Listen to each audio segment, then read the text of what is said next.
करके खड़ी हो रही हूँ। एक बार ताली बजाकर दीजिए। वो जो अपने नहीं हैं, वो जो अपने नहीं हैं, गाहे पगाहे सौंप देते हैं अंजुरी भर सपने।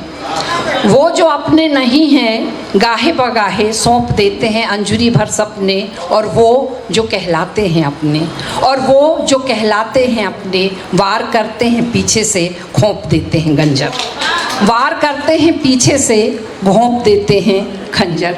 कल अंतस के लिए रचना देख रही थी तो पुरानी डायरी हाथ में लगी और मुझे लगा कि बहुत परिपक्व रचनाओं के अभ्यास के बाद वो रचना संसार सामने आना चाहिए जब हमारी कलम पहली बार उठी थी।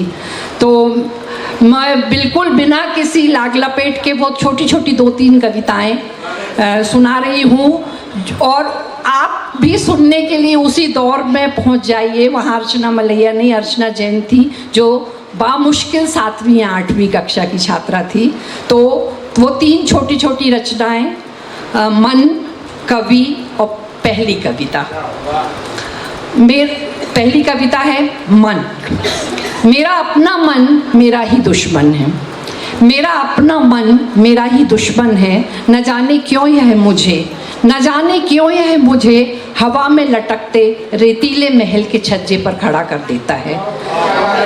न जाने क्यों यह मुझे हवा में लटकते रेतीले महल के छज्जे पर खड़ा कर देता है, जिसकी इंच भर भी नींव नहीं है, जिसकी इंच भर भी नींव नहीं है। जरा सा धक्का लगने पर यह महल भर भरा कर मुझ सहित गिर जाता है। जरा सा धक्का लगने पर यह महल भर भरा कर मुझ सहित गिर जाता है और मेरे विचार और आकांक्षाएं बालू के ढेर के नीचे दब जाते हैं, और मेरे विचार और आकांक्षाएं बालू के ढेर के नीचे दब जाते हैं। पर यह निगोड़ा फिर भी बच जाता है, पर यह निगोड़ा फिर भी बच जाता है, क्योंकि तब तक कोई नया उससे सुंदर महल से दिख जाता है, क्योंकि तब तक कोई नया इससे सुंदर महल उसे दिख जाता है। और दूसरी कविता, कवि बहुत माफ़ी मांगते हुए मैं पंक्तियाँ पढ़ रही हूँ कि कवि विचारों में खोया एक आधा पागल व्यक्ति होता है। कवि विचारों में खोया एक आधा पागल व्यक्ति होता है, सनकी, झक्की और एब्सेंट माइंडेड की उपाधि से विभूषित होता है।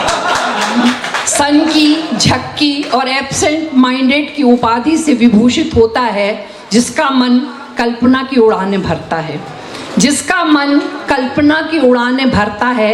भावनाएं चंचल नदी सी बहती हैं, जिसका मन कल्पना की उड़ानें भरा करता है। भावनाएं चंचल नदी सी बहा करती हैं। अपने में ही खोया वह बात बात पर चौंक उठता है, अपने में ही खोया वह बात बात पर चौंक उठता है, जो अपने अंदर तर्कों का महाभारत मचाए रहता है, जो अपने अंदर तर्कों का महाभारत मचाए रहता है। लड़ाई रोज होती है, लड़ाई रोज होती है, पर परिणाम न्यून होता है। लड़ाई रोज होती है, पर परिणाम न्यून होता है। खुद से ही लड़कर थककर अंत में एक गिलास ठंडा पानी पीकर सो रहता है। खुद से ही लड़कर थककर अंत में एक गिलास ठंडा पानी पीकर सो रहता है। और अंत में कविता कैसे बनती है, कविता उसका बहुत परिपक्व वर्जन भी मैंने लिखा है, पर वो पहली रचना कि भावना के सागर पर जब वेदना की किरण पड़ती है, भावना के सागर पर जब वेदना की किरण पड़ती है, भावों की भाप मानस पर जमती है, भावों की भाप मानस पर जमती है। धीरे धीरे भाप मेघ में बदलती है, धीरे धीरे भाप मेघ में बदलती है। फिर किसी आघात से मेघ फटते हैं, बरसात होती है और ये नन्ही नन्ही सी बूंदें कविता होती हैं, और ये नन्ही नन्ही सी बूंदें कविता होती हैं। और 4 पंक्तियाँ और मैं फिर उसके बाद विराम दूंगी कि सुना था इंसानियत पलती है चंद परतों के तले, सुना था इंसानियत पलती है चंद परतों के तले, परत दर परत हर परत के नीचे परत, परत दर परत हर परत के नीचे दर परत। बड़े श्रम से उघाड़ी थी परतें, बड़े श्रम से उघाड़ी थी परतें, पर अंत में एक बुद्ध का चेहरा निकला, पर अंत में एक बुद्ध का चेहरा निकला। बहुत बहुत धन्यवाद आप लोगों को।